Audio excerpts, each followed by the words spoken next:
ನಮಸ್ಕಾರ. ಆವಿಷ್ಕಾರ ಯೋಗ ಮತ್ತು ಅಭಿಮತ ಚಾನಲ್ನ ಮುಖಾಂತರ ಅಂತಾರಾಷ್ಟ್ರೀಯ ಯೋಗ ದಿನದ ಪೂರ್ವಭಾವಿಯಾಗಿ ನಡೆಯುತ್ತಿರುವಂತಹ ಯೋಗ ಶಿಕ್ಷಣದ ಇಂದಿನ ಕಾರ್ಯಕ್ರಮಕ್ಕೆ ನಿಮ್ಮನ್ನು ಆತ್ಮೀಯವಾಗಿ ಸ್ವಾಗತಿಸ್ತಾ ಇದ್ದೇನೆ. ಸುಮಾರು ಸಂದರ್ಭದಲ್ಲಿ ನಾನು ಹೇಳಿದ್ದೀನಿ, ಯೋಗ ಅಂತ ಹೇಳಿದರೆ ಸೀಮಿತವಾದಂಥ ಆಸನ ಪ್ರಾಣಾಯಾಮಕ್ಕೆ ಮಾತ್ರ ಒಗ್ಗಿಕೊಂಡು ನಾನು ಯೋಗಾಭ್ಯಾಸಿ ಅಂತ ಕರೆಸ್ಕೊಳ್ಬೇಕಾಗಿಲ್ಲ. ಯೋಗಾಭ್ಯಾಸಿ ಅಂತ ಕಲಿಸ್ಕೊಳ್ಬೇಕಾದ್ರೆ ಅಷ್ಟಾಂಗ ಯೋಗದ ಅನುಶಾಸನ ನಮ್ಮ ಜೀವನದಲ್ಲಿ ಆಗಬೇಕು. ಯಮ ನಿಯಮ ಆಸನ ಪ್ರಾಣಾಯಾಮ ಆದ ನಂತರ ಪ್ರತ್ಯಾಹಾರ, ಧಾರಣ, ಧ್ಯಾನ, ಸಮಾಧಿ ಅನ್ನುವಂತಹ ಅಭ್ಯಾಸದ ಅನುಷ್ಠಾನವನ್ನು ನಮ್ಮ ನಿತ್ಯ ಜೀವನದಲ್ಲಿ ನಡಿಬೇಕು.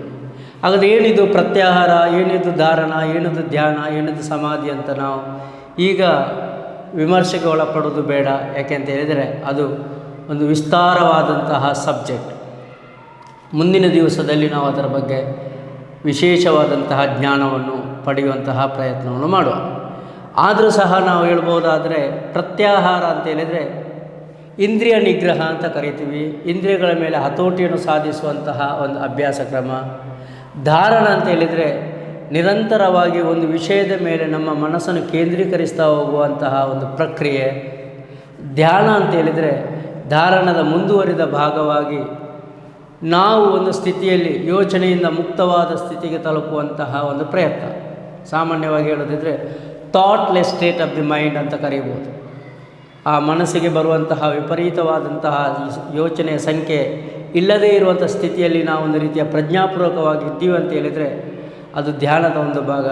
ಧ್ಯಾನದ ಬಗ್ಗೆ ತುಂಬನೇ ರೀತಿಯಲ್ಲಿ ನಾವು ಮಾತನಾಡ್ಬೋದು, ವಿಮರ್ಶೆ ಮಾಡ್ಬೋದು, ಹೇಳ್ಬೋದು, ಕೇಳ್ಬೋದು, ನೋಡ್ಬೋದು. ಆದರೆ ಅದರ ನಿಜವಾದ ಅನುಭವ ಬರಬೇಕಾದ್ರೆ ಧ್ಯಾನ ಮಾಡಬೇಕು.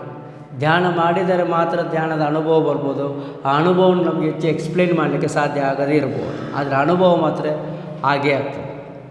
ನಾವು ಆ ಅನುಭವ ಒಬ್ಬರಿಂದ ಒಬ್ಬರಿಗೆ ವ್ಯತ್ಯಾಸ ಇರ್ಬೋದು. ಉದಾಹರಣೆಗೆ ಇವತ್ತೊಂದಷ್ಟು ಧ್ಯಾನದ ಕ್ರಮವನ್ನು ನಿಮಗೆ ಪರಿಚಯಿಸಿದರೆ ಆ ಒಂದು ಧ್ಯಾನ 10 ಮಂದಿಯಲ್ಲಿ ಒಟ್ಟಿಗೆ ಸೇರಿ ಮಾಡಿದರೂ 10 ಮಂದಿ ಅನುಭವ ಬೇರೆಯೇ ಆಗ್ತದೆ. 10 ಮಂದಿಗೆ ಸಿಗುವಂತಹ ಎಕ್ಸ್ಪೀರಿಯೆನ್ಸ್ ಬೇರೆಯೇ ಇರ್ಬೋದು. ಅಲ್ವಾ? ಒಂದಷ್ಟು ಮಂದಿಗೆ ಸಮಾನವಾದ ಅನುಭವನೂ ಬರ್ಬೋದು. ಅದು ಆ ವ್ಯವಸ್ಥೆ ಮತ್ತು ಅಭ್ಯಾಸದ ವಾತಾವರಣದಿಂದ ಸಿಗ್ಬೋದಾದಂಥ ವಿಚಾರ. ನಾನು ಯಾವಾಗಲೂ ಹೇಳೋದು, ನಾವು ಯಾವುದಾದ್ರೂ ಒಂದು ಆಹಾರವನ್ನು ಸರ್ವ್ ಮಾಡಿದರೆ, ಉದಾಹರಣೆಗೆ ನಮ್ಮ ಸಿಹಿ ತಿನ್ನುವ ಆಸಕ್ತಿ ಇರುವವರಿಗೆ ಮೈಸೂರು ಪಾಕ್ ಅಂತ ಹೇಳಿದರೆ ಹೆಚ್ಚಿನವರಿಗೆ ಪರಿಚಯ ಇರ್ತದೆ. ಈ ಮೈಸೂರು ಪಾಕನ್ನು ತಿಂದಾದ ನಂತರ 10 ಮಂದಿಗೆ ಮೈಸೂರು ಪಾಕನ್ನು ತಿನ್ನಲಿಕ್ಕೆ ಕೊಟ್ಟರೆ 10 ಮಂದಿ ತಿಂದಾದ ನಂತರ ಅದರ ಟೇಸ್ಟನ್ನು ಎಕ್ಸ್ಪ್ಲೈನ್ ಮಾಡಿ ಅಂತೇಳಿದರೆ ಅನುಭವ ಬೇರೆ. 10 ಮಂದಿಯ ಟೇಸ್ಟ್ಗಳು ಬೇರೆ ಬೇರೆಯೇ ಆಗ್ಬೋದು. ಆದರೆ ಟೇಸ್ಟ್ ಇದೆ, ಅನುಭವಕ್ಕೆ ಬರ್ತದೆ, ಅದನ್ನು ಎಕ್ಸ್ಪ್ರೆಸ್ ಮಾಡುವಂಥ ವಿಧಾನ ಬೇರೆಯೇ ಇರ್ಬೋದು. ಆ ದೃಷ್ಟಿಯಲ್ಲಿ ಧ್ಯಾನದ ಅಭ್ಯಾಸನೂ ಹಾಗೆಯೇ ಆಗುವಂಥದ್ದು. ಧ್ಯಾನ ಅಂತ ಹೇಳಿದರೆ ಒಂದೇ ವಿಧಾನದ ಧ್ಯಾನ ಅಂತ ಆಗಬೇಕಾಗಿಲ್ಲ. ಹಲವಾರು ವಿಧಾನದ ಧ್ಯಾನವನ್ನು ನಾವು ಅನುಷ್ಠಾನ ಮಾಡ್ಬೋದು. ಅಥವಾ ಯಾವುದಾದ್ರೂ ಒಂದು ವಿಧಾನದ ಧ್ಯಾನವನ್ನು ಸಹ ನಾವು ರೂಢಿಸ್ಕೊಳ್ಬೋದು. ಅವರವರ ಆಸಕ್ತಿ, ಅವರವರ ಏರಿಯಾ, ಅವರವರ ಗುರುಗಳ ಮಾರ್ಗದರ್ಶನ, ಅವರವರ ಧರ್ಮಗುರುಗಳ ಮಾರ್ಗದರ್ಶನದ ಮುಖಾಂತರ ಧ್ಯಾನವನ್ನು ಅನುಷ್ಠಾನ ಮಾಡೋದನ್ನು ರೂಢಿಸ್ಕೊಳ್ಬೋದು. ಅದು ಮಂತ್ರ ಜಪ ಹೇಳುವಂಥದ್ದಾಗಿರ್ಬೋದು, ಪ್ರಣವ ಧ್ಯಾನ ಮಾಡುವಂಥದ್ದಾಗಿರ್ಬೋದು, ವಿಪಾಸನ ಮೆಡಿಟೇಷನ್ ಮಾಡುವಂಥದ್ದಾಗಿರ್ಬೋದು, ಯೋಗ ನಿದ್ರೆ ಮಾಡುವಂಥದ್ದಾಗಿರ್ಬೋದು, ಬೀಜಾಕ್ಷರಗಳನ್ನು ಹೇಳ್ತಾ ಧ್ಯಾನ ಮಾಡುವಂಥದ್ದಾಗಿರ್ಬೋದು, ಚಕ್ರ ಧ್ಯಾನ ಆಗಿರ್ಬೋದು, ದೀಪ ಧ್ಯಾನ ಆಗಿರ್ಬೋದು, ಮೂರ್ತಿ ಧ್ಯಾನ ಆಗಿರ್ಬೋದು, ದೇವರ ನಾಮಸ್ಮರಣೆ ಮಾಡುವ ಮುಖಾಂತರ ಮಾಡುವ ಧ್ಯಾನಗಳಾಗಿರ್ಬೋದು. ಹಲವಾರು ವಿಧಾನದ ಧ್ಯಾನದ ಕ್ರಮಗಳನ್ನು ತಿಳ್ಕೊಳ್ಬೋದು, ಅಭ್ಯಾಸ ಮಾಡ್ಬೋದು. ಆಸಕ್ತಿ ಇದ್ದರೆ ಬೇರೆ ಬೇರೆ ವಿಧಾನದ ಧ್ಯಾನವನ್ನು ನಾವು ರೂಢಿಸಿಕೊಂಡ್ರೂ ತಪ್ಪಲ್ಲ. ಅಥವಾ ಒಂದೇ ರೀತಿಯ ಧ್ಯಾನವನ್ನು ಜೀವನ ಪರ್ಯಂತ ರೂಢಿಸಿಕೊಂಡ್ರೂ ತಪ್ಪಲ್ಲ. ಎರಡೂ ಧ್ಯಾನಗಳು ಸಹ ಫಲಿತಾಂಶ ಕೊಡುವಂಥದ್ದು. ಅಂತಹ ಧ್ಯಾನದಲ್ಲಿ ಒಂದು ವಿಧಾನದ ಧ್ಯಾನವನ್ನು ನಾನು ನಿಮಗೆ ಪರಿಚಯಿಸ್ತೀನಿ. ಅದನ್ನೇ ವಿಪಾಸನ ಮೆಡಿಟೇಷನ್ ಅಂತ ಕರೀತೀವಿ. ವಿಪಾಸನ ಮೆಡಿಟೇಷನ್ ಅನ್ನುವಂಥದ್ದು ಬಹಳ ದೊಡ್ಡದಾದಂತಹ ಶಬ್ದ, ವಿಶಾಲವಾದಂತಹ ವಿಚಾರ. ಆದರೆ ಭಾಳ ಸೂಕ್ಷ್ಮವಾಗಿ ಗಮನಿಸುವುದಂತ ಹೇಳಿದರೆ ವಿಪಾಸನ ಅನ್ನುವಂತಹ ಧ್ಯಾನದಲ್ಲಿ ಯೋಚನೆಯ ಸಂಖ್ಯೆಯನ್ನು ಕಮ್ಮಿ ಮಾಡುವುದೇ ಅದರ ಆ ಧ್ಯಾನದ ಒಂದು ಕ್ರಮ. ಅಂದರೆ ಸೈಲೆನ್ಸ್. ನಾವು ಎಷ್ಟು ಸೈಲೆನ್ಸಲ್ಲಿ ಇರ್ತಾ ಹೋಗ್ತೀವೋ, ಎಷ್ಟು ಸೈಲೆನ್ಸ್ನ ಸ್ಥಿತಿಯ ವಾತಾವರಣದಲ್ಲಿ ಇರ್ತಾ ಹೋಗ್ತೀವೋ ಆ ಅನುಭವ ಅಪಾರವಾದಂತಹ ಶಕ್ತಿಯನ್ನು ಕೊಡ್ತದೆ. ಅದುವೇ ವಿಪಾಸನ ಧ್ಯಾನ. ಸಾಮಾನ್ಯವಾಗಿ ವಿಪಾಸನ ಧ್ಯಾನದಲ್ಲಿ 1 ಗಂಟೆಯ ವಿಪಾಸನ ಮಾಡ್ಬೋದು, 1 ದಿನದ ವಿಪಾಸನ ಮಾಡ್ಬೋದು, 10 ದಿನದ ವಿಪಾಸನ ಮಾಡ್ಬೋದು, ತಿಂಗಳ ವಿಪಾಸನ ಮಾಡ್ಬೋದು, 48 ಗಂಟೆಗಳ ವಿಪಾಸನ, 48 ದಿನಗಳ ವಿಪಾಸನ ಮಾಡ್ಬೋದು. ಈ ವಿಪಾಸನದ ಸಂದರ್ಭದಲ್ಲಿ ನಾವು ಮಾತನಾಡಲಿಕ್ಕಿಲ್ಲ, ನಾವು ನಮ್ಮ ಉಸಿರನ್ನು ಗಮನಿಸ್ತಾ ಕಾನ್ಷಿಯಸ್ ಆಗಿರುವಂತಹ ಒಂದು ಸ್ಥಿತಿಯಲ್ಲಿರುವಂಥದ್ದೇ ವಿಪಾಸನ ಧ್ಯಾನದ ಒಂದು ಭಾಗ. ಅದರ ಬಗ್ಗೆ ಇನ್ನಷ್ಟು ವಿಚಾರಗಳನ್ನು, ವಿಮರ್ಶೆಗಳನ್ನು ಮುಂದಿನ ದಿವಸದಲ್ಲಿ ಅದಕ್ಕೇ ತಜ್ಞರಿರುವಂಥ ವಿಪಾಸನ ಮೆಡಿಟೇಷನ್ ತಜ್ಞರ ಮುಖಾಂತರ ತಿಳ್ಕೊಳ್ಳಿಕ್ಕೆ ನಾವು ಅನುಷ್ಠಾನ ಮಾಡ್ಬೋದು. ಅದೇ ರೀತಿ ಪ್ರಣವ ಧ್ಯಾನ. ಪ್ರಣವ ಅಂತ ಹೇಳಿದರೆ ಓಂಕಾರ. ಓಂಕಾರದ ನಾದದ ಮುಖಾಂತರ, ನಾದಾನುಸಂಧಾನದ ಮುಖಾಂತರ ನಾವು ಧ್ಯಾನಕ್ಕೆ ತೊಡಗಿಸ್ಕೊಳ್ಬೋದು. ಓಂಕಾರ ಧ್ಯಾನವು ಬಹಳ ಪರಿಣಾಮಕಾರಿಯಾದಂತಹ, ಬಹಳ ಬೇಗನೆ ನಮಗೆ ಓಂಕಾರದ ಅನುಭವ, ಅದರ ಡಿವೈನ್ ಎನರ್ಜಿ, ಅದರ ದೈವಿ ಶಕ್ತಿ ಅನುಭವವನ್ನು ಪಡೆಯಲಿಕ್ಕೆ ಸಹಾಯಕ್ಕೆ ಬರುವಂತಹ ಒಂದು ಪ್ರಾಣಾಯಾಮ. ಅಕಾರ, ಉಕಾರ, ಮಕಾರ, ಆ, ಉ, ಮ ಅನ್ನುವಂಥ 3 ಬೀಜಾಕ್ಷರಗಳಿಂದ ಓಂಕಾರದ ನಾದವನ್ನು ಮಾಡುತ್ತಾ ನಾವು ಆ ಧ್ಯಾನವನ್ನು ಅಭ್ಯಾಸ ಮಾಡಬೇಕು. ಪ್ರಾರಂಭದಲ್ಲಿ 3 ಸಾರಿ ಆ ಬೀಜಾಕ್ಷರಗಳ ಮುಖಾಂತರ ಓಂಕಾರದ ನಾದವನ್ನು ಓರಲಿ ಪ್ರೊನೌನ್ಸ್ ಮಾಡಬೇಕು, ಮತ್ತು 3 ಸಾರಿ ಮೆಂಟಲಿ ಪ್ರೊನೌನ್ಸ್ ಮಾಡಬೇಕು, ಪುನಃ 3 ಸಾರಿ ಓರಲಿ ಪ್ರೊನೌನ್ಸ್ ಮಾಡಬೇಕು, ಮತ್ತು ಮೆಂಟಲಿ 1 ಸಾರಿ ಪ್ರೊನೌನ್ಸ್ ಮಾಡಬೇಕು. ಅಂದರೆ 10 ಸಾರಿ ಓಂಕಾರವನ್ನು ನಾವು ಉಚ್ಚಾರಣೆ ಮಾಡಬೇಕು ಮತ್ತು ಅದನ್ನು ಮಾನಸಿಕವಾಗಿ ಹೇಳೋದನ್ನು ರೂಢಿಸಬೇಕು. ಪ್ರಾರಂಭ ದಿವಸದಲ್ಲಿ ಪ್ರಣವ ಧ್ಯಾನ 10 ರೌಂಡ್ ಮಾಡಿದರೆ ಸಾಕು, ಮತ್ತು ಅದನ್ನು 21 ರೌಂಡಿಗೆ ಮುಂದುವರಿಸ್ಬೋದು. 21 ರೌಂಡಲ್ಲಿ ಸಹ ಅಷ್ಟೇ 3 ಸಾರಿ ಓರಲಿ, 3 ಸಾರಿ ಮೆಂಟಲಿ ಮಾಡಬೇಕು. ಆ ರೀತಿ 21 ಸಾರಿ ಆದ ನಂತರ ಒಂದಷ್ಟು ಸಮಯ, ಅಂದರೆ ಒಂದು 2-3 ತಿಂಗಳ ಅವಧಿ 21 ಸಾರಿ ಮಾಡಿದ ನಂತರ ಮತ್ತೆ 48 ಸುತ್ತು ಓಂಕಾರವನ್ನು ಹೇಳಬೇಕು. 48 ರೌಂಡ್ಸ್ ನಾವು ಓಂಕಾರವನ್ನು ಚಾಟ್ ಮಾಡಬೇಕು. ಅದು ಒಂದು 5-6 ತಿಂಗಳು ನಡೆದರೆ ಮತ್ತೆ ನಮಗೆ ನಿಜವಾಗಲೂ ಧ್ಯಾನದ ಸ್ಥಿತಿಗೆ ತಲುಪಲಿಕ್ಕೆ ಬೇಕಾದಂಥ ಒಂದು ಸ್ಥಿರತೆ ಬರ್ತಾ ಹೋಗ್ತದೆ. ಆ ಸ್ಥಿರತೆಯೇ ಮುಂದಿನ ದಿವಸದಲ್ಲಿ 108 ಸಾರಿ ಓಂಕಾರ ಚಾಟ್ ಮಾಡೋ ತನಕ ನಮ್ಮನ್ನು, ದೇಹ ಮನಸ್ಸನ್ನು ಹದಗೊಳಿಸ್ತದೆ. 108 ಸಾರಿ ಓಂಕಾರವನ್ನು ದಿನದಲ್ಲಿ ಚಾಟ್ ಮಾಡು, ಅಂದರೆ ಪ್ರೊನೌನ್ಸ್ ಮಾಡೋದು ಓರಲಿ ಅಥವಾ ಮೆಂಟಲಿ ಅಥವಾ ಓರಲಿ, ಆ ರೀತಿಯಲ್ಲಿ 108 ಸಾರಿ ಓಂಕಾರ ಮಾಡೋದನ್ನು ರೂಢಿಸಿಕೊಂಡ್ರೆ ಪ್ರಣವ ಧ್ಯಾನದ ಚಕ್ರವನ್ನು ಪೂರೈಸಿದಂತ ಆಗ್ತದೆ. ಆ ರೀತಿಯಲ್ಲಿ ಪ್ರಣವ ಧ್ಯಾನವನ್ನು ಸಹ ರೂಢಿಸ್ಬೋದು, ವಿಪಾಸನ ಮೆಡಿಟೇಷನನ್ನು ಸಹ ರೂಢಿಸ್ಬೋದು. ಯಾಕೆಂತ ಹೇಳಿದರೆ ಒಂದಷ್ಟು ಮಂದಿಗೆ ಪ್ರಣವ ಧ್ಯಾನ ಸೂಕ್ತ ಅಂತ ಅನಿಸದಿದ್ದರೆ ವಿಪಾಸನ ಮೆಡಿಟೇಷನ್ ಆಯ್ಕೆ ಮಾಡ್ಕೊಳ್ಬೋದು. ಇಲ್ಲದೆ 2 ಧ್ಯಾನದ ಕ್ರಮವನ್ನು ಸಹ ಜೀವನ ರೂಢಿಸ್ಕೊಳ್ಬೋದು. ಅಂತಹ ಧ್ಯಾನವನ್ನು ನಿತ್ಯ ಅನುಷ್ಠಾನ ಮಾಡಿ ಒಂದು ಪ್ರಶಾಂತವಾದ ವಾತಾವರಣದಲ್ಲಿ ಯೋಗಾಸನ ಪ್ರಾಣಾಯಾಮ ಆದ ನಂತರ ಧ್ಯಾನವನ್ನು ಮಾಡಿ ಅಂತ ಹೇಳ್ತಾ, ಈಗ ನಾವು ಈ 2 ಧ್ಯಾನವನ್ನು ಮಾಡುವಂತಹ ಪ್ರೊಸೀಜರನ್ನು ಒಂದು ಸಾರಿ ಗಮನಿಸುವ. ಧ್ಯಾನಕ್ಕೆ ಹೋಗುವ ಮೊದಲು ನಾವು ಒಂದಷ್ಟು ಹೊತ್ತು ವಿಶ್ರಾಂತಿಯ ಸ್ಥಿತಿಯಲ್ಲಿ ಇರಬೇಕು. ಈವನ್ ಆಸನ ಪ್ರಾಣಾಯಾಮ ಆದ ನಂತರ ತಕ್ಷಣಕ್ಕೂ ನೀವು ಧ್ಯಾನವನ್ನು ಮಾಡ್ಬೋದು, ಅಥವಾ ನಿಮ್ಮದೇ ಆಯ್ದ ಸಮಯ, ನಿಮ್ಮ ಕನ್ವೀನಿಯಂಟ್ ಟೈಮನ್ನು ತಗೊಂಡು ಸಹ ಧ್ಯಾನಕ್ಕೆ ನೀವು ಕುಳಿತುಕೊಳ್ಬೋದು. ಧ್ಯಾನಕ್ಕೂ ಸಹ ಸೂಕ್ತವಾದ ಕಂಫರ್ಟೇಬಲ್ ಆದಂತಹ ಒಂದು ವಿನ್ಯಾಸ ಬೇಕು. ಈಗ ನಾವು ಸ್ವಸ್ತಿಕಾಸನದಲ್ಲಿ ಮೆಡಿಟೇಷನ್ಗೆ ಹೋಗುವ. ಕಾಲುಗಳು ಜೋಡಿಸಿ ಬಲಬದಿಗೆ ತಿರುಗಿ ಎದ್ದು ಕೂತ್ಕೊಳ್ಳಿ. ಸಮಸ್ಥಿತಿ. ಕಾಲು ಚಾಚಿ ಕೈಗಳು ಸೊಂಟದ ಪಕ್ಕದಲ್ಲಿಡಿ. 3 ಸಾರಿ ಉಸಿರಾಟ ಮಾಡಿ.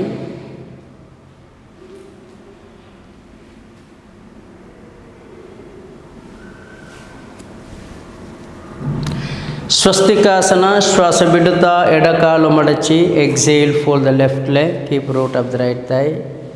ಶ್ವಾಸ ತಗೊಳ್ಳಿ. ಶ್ವಾಸ ಬಿಡುತ್ತಾ ಬಲಕಾಲು ಮಡಚಿ ಎಡಕಾಲಿನ ಮೇಲೆ. 2 ಕೈಗಳಲ್ಲಿಯೂ ಚಿನ್ಮುದ್ರೆ ಇರಲಿ. ಬೆನ್ನು, ಕುತ್ತಿಗೆ, ತಲೆ ನೇರವಾಗಿಡಿ. ಕಣ್ಣು ಮುಚ್ಚಿ. ಪ್ರಾರಂಭದಲ್ಲಿ ನಾನು ವಿವರಿಸಿದ ಹಾಗೆ ವಿಪಾಸನ ಮೆಡಿಟೇಷನ್ ನೀವು ತೊಡಗಿಸ್ಕೊಳ್ತೀರಂತ ಹೇಳಿದರೆ, ಇಲ್ಲಿ ಈ ವಿನ್ಯಾಸದಲ್ಲಿ ನಿಮ್ಮ ಸಹಜವಾದ ಉಸಿರಾಟವನ್ನು ಗಮನಿಸುವ ಪ್ರಯತ್ನ ಮಾಡಿ. Just focus on your breathing flow from tip of the nose to navel. ಮೂಗಿನ ತುದಿಯಿಂದ ನಾಭಿಯ ಭಾಗದ ತನಕ ನಿಮ್ಮ ಉಸಿರಿನ ಫ್ಲೋ, ಉಸಿರಿನ ಹರಿವಿನ ಅನುಭವವನ್ನು ಪಡೆಯುವ ಪ್ರಯತ್ನ ಮಾಡಿ. ಅದು ಉಸಿರು ತಗೊಳ್ಳುವಂಥದ್ದಾಗಿರ್ಬೋದು, ಬಿಡುವಂಥದ್ದಾಗಿರ್ಬೋದು. ಆ ಅನುಭವವನ್ನು ಪಡೆಯುತ್ತಾ ಒಂದಷ್ಟು ಸಮಯ ಈ ಸ್ಥಿತಿಯಲ್ಲಿ ಕುಳಿತುಕೊಳ್ಳುವಂತಹ ಪ್ರಯತ್ನವನ್ನು ಮಾಡಿ. ಮನಸ್ಸು ತುಂಬ ಚಂಚಲವಾಗಿದೆ ಅಂತ ಹೇಳಿದರೆ ಲೆಕ್ಕ ಮಾಡೋದನ್ನು ರೂಢಿಸ್ಬೋದು. ಒಂದು ಶ್ವಾಸ ತಗೊಂಡು ಒಂದು ಶ್ವಾಸ ಬಿಡೋದು, ಒಂದು ರೌಂಡ್. ಆ ರೀತಿಯಲ್ಲಿ ಪ್ರಾರಂಭದಲ್ಲಿ ಒಂದು 10 ರೌಂಡು ಉಸಿರಾಟದ ಹರಿವನ್ನು ಅನುಭವಕ್ಕೆ ತಂದು ಲೆಕ್ಕ ಮಾಡಿ.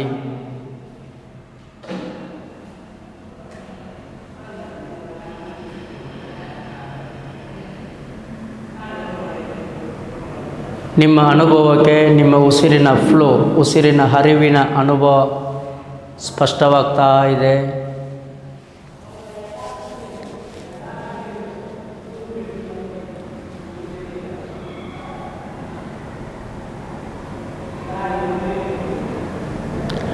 ಮೂಗಿನ ತುದಿಯಿಂದ ನಾಭಿಯ ಭಾಗದ ತನಕ ಉಸಿರಿನ ಫ್ಲೋದ ಎಕ್ಸ್ಪೀರಿಯನ್ಸ್ ಆಗ್ತಾ ಇದೆ. ಉಸಿರು ತಗೊಳ್ಳುವ ಬಿಡುವ ಅನುಭವ ಬರ್ತಾ ಉಂಟು.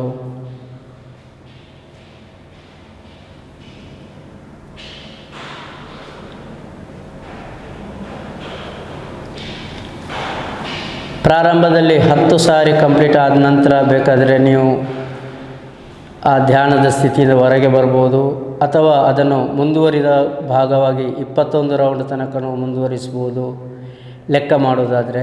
ಇಲ್ಲದೆ ನಿಮ್ಮದೇ ಆದಂತಹ ಒಂದು ಸೀಮಿತವಾದ ಸಮಯಕ್ಕೆ ಆ ವಿನ್ಯಾಸದಲ್ಲಿ ಕುಳಿತುಕೊಂಡು ಅಭ್ಯಾಸವನ್ನು ಮುಂದುವರಿಸ್ಬೋದು. ಇದು ಆದ ನಂತರ ನಿಮಗೆ ಆಸಕ್ತಿ ಇನ್ನೊಂದಷ್ಟು ಧ್ಯಾನದ ಮೇಲೆ ಕೇಂದ್ರೀಕೃತವಾಗಲಿಕ್ಕೆ ಪೂರಕವಾಗುವಂಥ ಮತ್ತೊಂದು ಧ್ಯಾನದ ಕ್ರಮ ಪ್ರಣವ ಧ್ಯಾನ, ಓಂಕಾರ ಮೆಡಿಟೇಷನ್. ಇಲ್ಲಿ ನಾವು 3 ಸಾರಿ ಓಂಕಾರವನ್ನು ಆಡಬೇಕು. ದೀರ್ಘ ಶ್ವಾಸ ತಗೊಳ್ಳಿ.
ಇದೇ ಲಯದಲ್ಲಿ ಮಾನಸಿಕವಾಗಿ 3 ಸಾರಿ ಓಂಕಾರವನ್ನು ಹೇಳಿ.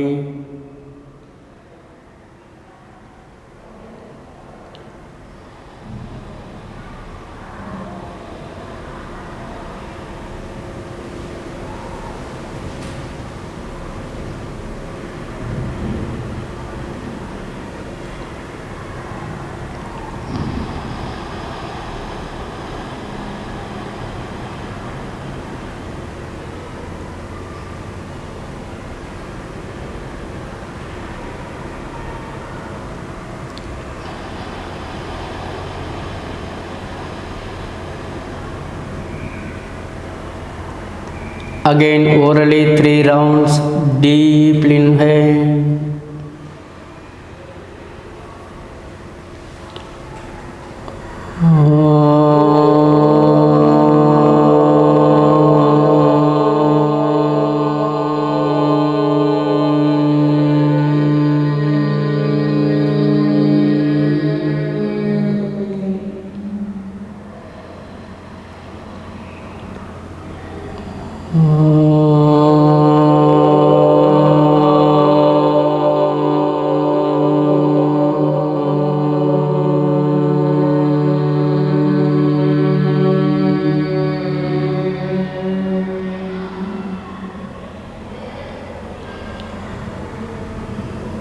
Oh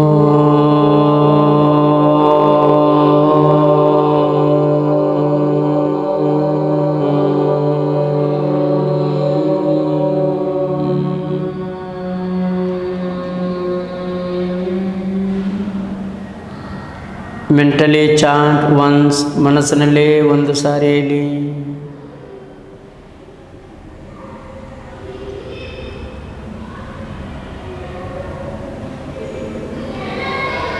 Again, concentrate on your breathing flow from nose to navel.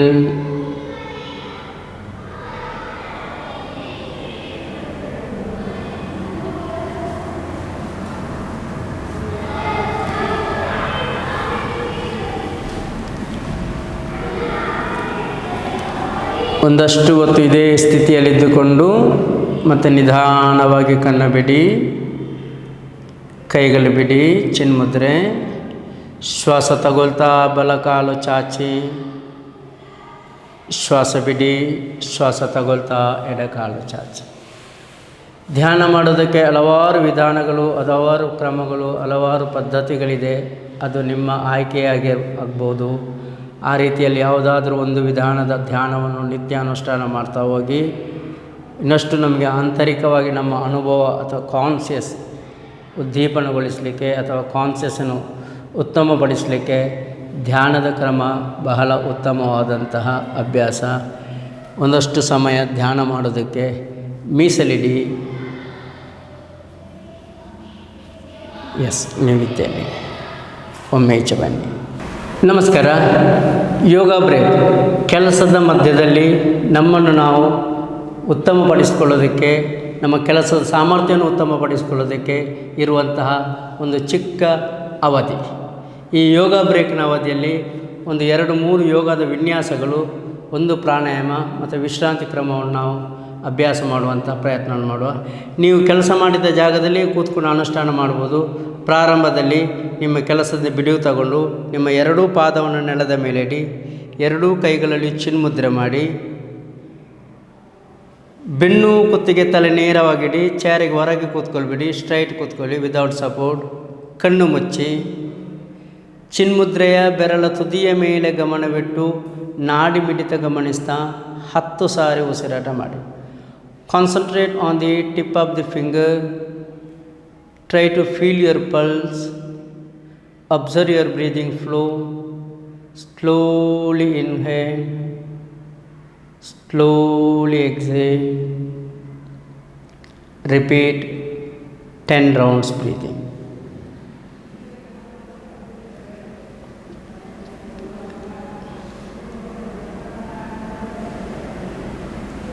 Keeping on feeling your pulse and breathing, calm down your mind. ನಾಡಿ ಮಿಡಿತ ಮತ್ತು ಉಸಿರಾಟವನ್ನು ಗಮನಿಸ್ತಾ ಮನಸ್ಸನ್ನು ಪ್ರಶಾಂತಗೊಳಿಸಿ. Calm down your mind.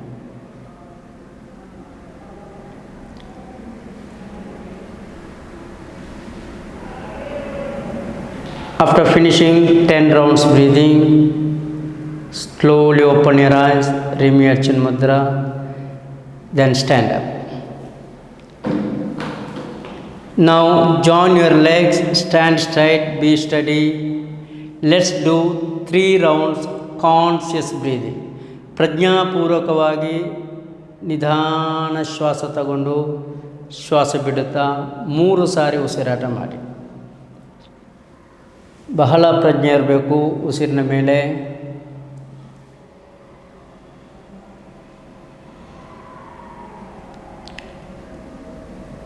One simple stretching posture, it's called Kati Parivartanasana. Inhale, keep the right leg 1 foot distance. Exhale there itself, Shwasa Bidi. Inhaling, lift your hands, both cross the finger, turn the palm, look upward. ಮೇಲೆ ನೋಡುತ್ತಾ 5 ಸಾರಿ ಉಸಿರಾಟ ಮಾಡಿ. ಆರಾಮವಾಗಿ ಶ್ವಾಸ ತಗೊಂಡು ಶ್ವಾಸ ಬಿಡಿ. Normal breathing.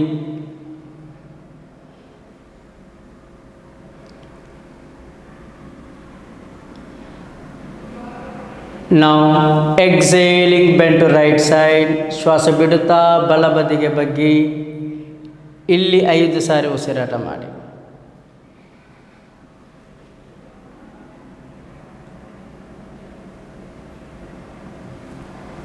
Inhaling, come on.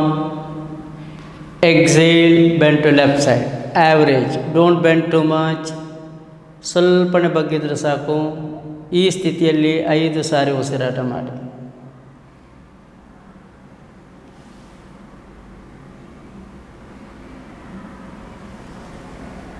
Inhaling, come up. Exhale, bring down our hands. Be there itself. 3 rounds breathing. ಕಣ್ಣು ಮುಚ್ಚಿರಿ. Close the eyes. Once again, inhaling, lift your hands. Cross the finger, turn the palms. Exhaling, twist your body to right side. Here 5 rounds breathing. ಇಲ್ಲಿ 5 ಸಾರಿ ಉಸಿರಾಟ ಮಾಡಿ. ವಿನ್ಯಾಸದಲ್ಲಿ ಆರಾಮವಾಗಿದ್ದುಕೊಂಡು ಉಸಿರಾಟ complete ಮಾಡಿ. Inhale, turn to front. Exhale, twist your body to left. Here finish 5 rounds breathing. ಪೂರ್ಣ ಪ್ರಮಾಣದ ಶ್ವಾಸ ತಗೊಂಡು ಶ್ವಾಸ ಬಿಡಿ.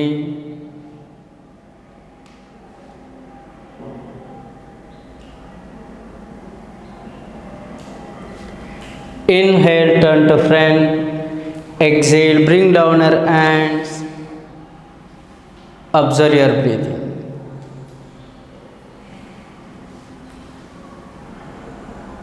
ಇನ್ನೊಂದು ಚಿಕ್ಕ ವಿನ್ಯಾಸ, ಅರ್ಧ chakrasana. Join your leg. Inhale, keep the right leg 1 foot distance. Exhale, keep your palms on your trunk. Deeply inhale. Exhaling, slowly bend backward.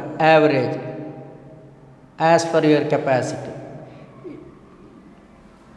In the posture, finish 5 rounds breathing. ತುಂಬ ಬಗ್ಲಿಕ್ಕೆ ಹೋಗಬೇಡಿ, ಬ್ಯಾಲೆನ್ಸ್ ಆಗಬೇಕು. 5 ಸಾರಿ ಉಸಿರಾಟ ಆಗಲಿ.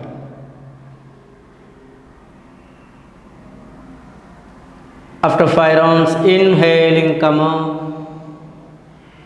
Exhale, leave the hand. Inhale there itself. Exhale, join your right leg to left leg. Sit. After finishing these 3 postures, then you have to do the Anuloma Viloma Pranayama. Keep your full foot on the floor. Maintain Chin Mudra in the left hand. Fold your index finger and middle finger in the right hand. Without support, sit straight. Close the right nostril through the thumb. Slowly inhale to the left nostril. Close your eyes. Close the left nostril. Exhale to the right nostril. Again inhale the right nostril. Close the right nostril. Exhale to the left. 1 cycle over. Inhale to the left nostril. Close. Exhale through the right nostril. Again inhale the right nostril. Close. Exhale to the left. 2 cycle over. Inhale to the left. Close. Exhale to the right. Inhale to the right. Close. Exhale to the left. If you have time, you can extend, otherwise you can finish right now. ಸಮಯ ಇದ್ದರೆ ಮುಂದುವರಿಸ್ಬೋದು, ಇಲ್ಲದಿದ್ದರೆ 3 round ಮಾಡಿದರೆ ಸಾಕು at workplace. After finishing this practice, then you have to do the Bhramari Pranayama with the Shanmukhi Mudra. Yes. Close the ears through the thumb. Close the eyes through the middle ring, index finger. Close the nose through the ring, middle finger. Close the mouth. Now deeply inhale. Exhale with the sound.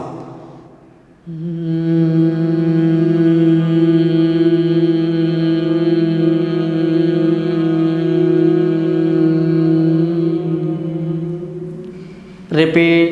Inhale.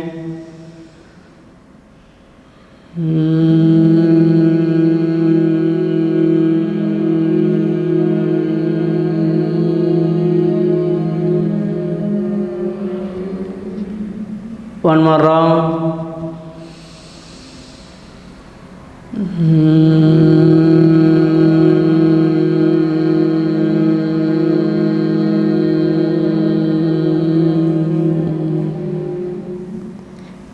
Yes, stretch your legs, bring down your hands, ಕಾಲು ಚಾಚ್. ನಾವು take support. ಹೊರಗೆ ಕೂತ್ಕೊಳ್ಳಿ, ಕಾಲು ಸ್ವಲ್ಪ ದೂರ ಬಿಡಿ. Feel comfortable with your Pasteur. Observe your breathing. Relax the toes. Relax your feet. Relax your heels. Relax your ankle, relax your calf muscle, relax your knee joints, relax your thighs, relax your hips, relax your trunk, relax your navel. Relax your fingers, relax your palms, relax your wrist, relax your elbow, relax your shoulders, relax your abdomen, relax your chest, relax your back, relax your backbones, relax your neck, relax your throat, relax your chin, cheeks, lips, relax your nose, relax your eyebrow, relax your ears, relax your forehead, head, tip of the head. Observe your breathing.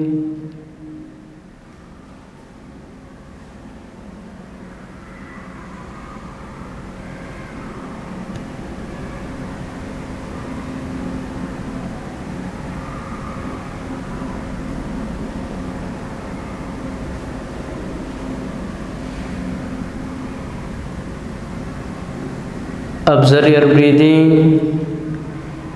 observe your body. Slowly open your eyes. Yes. Take yoga break, enhance your work performance. ನಿಮ್ಮ ಪ್ರತಿ ಕೆಲಸದ ಮಧ್ಯದಲ್ಲಿಯೂ ಒಂದು 3 ಗಂಟೆಗೋ 4 ಗಂಟೆಗೋ ಅವಧಿಯ ಮಧ್ಯದಲ್ಲಿ ಒಂದು ಚಿಕ್ಕ break ತಗೊಂಡು ಈ ಯೋಗಾಭ್ಯಾಸವನ್ನು ಅನುಷ್ಠಾನ ಮಾಡಿ ಕೆಲಸವನ್ನು ಇನ್ನಷ್ಟು ಉತ್ತಮಪಡಿಸಿಕೊಳ್ಳಿ. ಆತ್ಮೀಯ ಯೋಗಾಸಕ್ತರೇ, ಪ್ರಾರಂಭದ ದಿನದಲ್ಲಿ ನಾನು ಸೂಚಿಸಿದ ರೀತಿಯಲ್ಲಿ ಅಂತಾರಾಷ್ಟ್ರೀಯ ಯೋಗ ದಿನದ ಪೂರ್ವಭಾವಿಯಾಗಿ ಸಾಮಾನ್ಯ ಕಾಮನ್ ಯೋಗ ಪ್ರೋಟೋಕಾಲಲ್ಲಿರುವಂತಹ ಸೆಲೆಕ್ಟೆಡ್ ಯೋಗಾಸನ, ಪ್ರಾಣಾಯಾಮ, ಧ್ಯಾನದ ಕ್ರಮದ ಅಭ್ಯಾಸವನ್ನು ನಾವು ನಿಮಗೆ ಪರಿಚಯಿಸುವಂಥ ಪ್ರಯತ್ನವನ್ನು ಮಾಡಿದ್ದೀವಿ. ಆದರೂ ಸಹ ಇದು ಎಲ್ಲರಿಗೂ ಯೂನಿವರ್ಸಲ್ ಆಗಿ ಅಪ್ಲೈ ಆಗುತ್ತೆ ಅಂತ ನಾನು ಹೇಳಲಿಕ್ಕೆ ಹೋಗೋದಿಲ್ಲ. ವೈಯಕ್ತಿಕವಾಗಿ ಅವರವರ ಸಾಮರ್ಥ್ಯಕ್ಕೆ ತಕ್ಕಾಗೆ, ಅವರವರ ಆಸಕ್ತಿಗೆ ತಕ್ಕಾಗೆ ಇದನ್ನು ಅನುಷ್ಠಾನ ಮಾಡಿಕೊಳ್ಬೋದು. ನಿಮ್ಮ ವೈಯಕ್ತಿಕ ರಿಕ್ವೈರ್ಮೆಂಟಿಗೆ ಬೇಕಾದಂತಹ ಯೋಗಾಭ್ಯಾಸ ಯಾವುದು, ಹೇಗೆ ಅನ್ನೋದನ್ನು ಯೋಗ್ಯ ಗುರುವಿನ ಸಂದರ್ಶನದೊಟ್ಟಿಗೆ ಅಥವಾ ಯೋಗ್ಯ ಗುರುವಿನ ಮಾರ್ಗದರ್ಶನದೊಟ್ಟಿಗೆ ನಿತ್ಯ ಅನುಷ್ಠಾನ ಮಾಡಿ ತಿಳ್ಕೊಳ್ಳಿ ಫಸ್ಟಿಗೆ, ಮತ್ತು ತರಬೇತಿ ಪಡ್ಕೊಳ್ಳಿ, ಮತ್ತು ಅನುಷ್ಠಾನ ಮಾಡಿ. ಆ ಮುಖಾಂತರ ಯೋಗದ ಜೀವನ ನಮ್ಮ ಭವ್ಯವಾದ ಭವಿಷ್ಯತ್ತಿಗೆ ಪ್ರೇರಣೆಯಾಗಲಿ. ಯೋಗ ಜೀವನದ ಮುಖಾಂತರ ಆದಷ್ಟು ಎಲ್ಲರಿಗೂ ನಿರೋಗಿಗಳಾಗಲಿಕ್ಕೆ ಆಗುತ್ತೆ ಅಂತ ಹೇಳಲಿಕ್ಕೆ ಕಷ್ಟ. ಅದು ಪೂರ್ವಜನ್ಮದ ಕರ್ಮದ ಫಲವೂ ಇರ್ಬೋದು, ಬೇರೆ ಬೇರೆ ಕಾರಣಗಳಿಂದ ರೋಗಗಳು ಬರುವಂಥದ್ದು, ಆರೋಗ್ಯ ಸಮಸ್ಯೆ ಬರುವಂಥದ್ದು ಜೀವನದ ಭಾಗ. ಆದರೂ ಸಹ ಎಷ್ಟು ನಾವು ಆರೋಗ್ಯದ ಬಗ್ಗೆ ಹೆಚ್ಚು ಪ್ರಜ್ಞೆ ಬೆಳೆಸ್ತಾ ಹೋಗ್ತೀವೋ ಅಷ್ಟು ನಮ್ಮ ಆರೋಗ್ಯ ನಮ್ಮ ಕೈಯಲ್ಲಿರ್ತದೆ ಅನ್ನುವಂತಹ ಮಾತನ್ನು ಹೇಳುತ್ತಾ ಆ ಪ್ರಜ್ಞೆಯಲ್ಲಿ ಪೂರಕವಾದ ವಿದ್ಯೆಯೇ ಯೋಗ ವಿದ್ಯೆಯನ್ನು ಅನುಷ್ಠಾನ ಮಾಡ್ತಾ ಹೋದಾಗೆ ಹ್ಯೂಮನ್ ಕಾನ್ಷಿಯಸ್ನೆಸ್ ಮಾನವ ಪ್ರಜ್ಞೆ ಜಾಗೃತ ಆಗ್ತಾ ಹೋಗ್ತದೆ. ಮಾನವ ಪ್ರಜ್ಞೆ ಜಾಗೃತ ಆಗ್ತಾ ಹೋದಾಗ ನಮ್ಮಲ್ಲಿ ಆಗುವಂಥ ವ್ಯತ್ಯಾಸವನ್ನು ಅರಿತುಕೊಳ್ಬೋದು, ಸಮಸ್ಯೆಗಳ ಪರಿಹಾರನೂ ಬೇಗನೆ ಪಡ್ಕೊಳ್ಬೇಕು ಅನ್ನುವಂಥ ಜ್ಞಾನವೂ ಬರ್ತದೆ. ಈ ದೃಷ್ಟಿಯಲ್ಲಿ ಯೋಗದ ವಿದ್ಯೆಯನ್ನು ಸದುಪಯೋಗ ಪಡ್ಕೊಳ್ಳಿ ಅಂತ ಹೇಳ್ತಾ ಈ ಸರಣಿ ಕಾರ್ಯಕ್ರಮದಲ್ಲಿ ನೀವೆಲ್ಲ ಭಾಗವಹಿಸಿ ಯೋಗದ ಜ್ಞಾನವನ್ನು ಪಡೆಯುವ ಪ್ರಯತ್ನ ಮಾಡಿದ್ದೀರಾ. ಇದಕ್ಕೆ ಒಂದು ಉತ್ತಮ ವೇದಿಕೆ ನಮ್ಮ ಅಭಿಮತ ಚಾನಲ್ ನೀಡಿದೆ. ಆ ಅಭಿಮತ ಚಾನಲ್ನ ಮಾಲಕರಿಗೂ ಅದರ ವ್ಯವಸ್ಥಾಪಕ ನಿರ್ದೇಶಕರಿಗೂ ಅದರಲ್ಲಿರುವಂಥ ಎಲ್ಲ ಸಿಬ್ಬಂದಿಯವರಿಗೂ ನಮ್ಮ ಆವಿಷ್ಕಾರ ಯೋಗದ ಪರವಾಗಿ ಹೃದಯ ತುಂಬಿದ ಧನ್ಯವಾದಗಳನ್ನು ಸಮರ್ಪಿಸ್ತಾ ಇದ್ದೀವಿ. ಮತ್ತೊಮ್ಮೆ ಭೇಟಿಯಾಗುವ ಇನ್ನಷ್ಟು ಕಾರ್ಯಕ್ರಮದೊಂದಿಗೆ.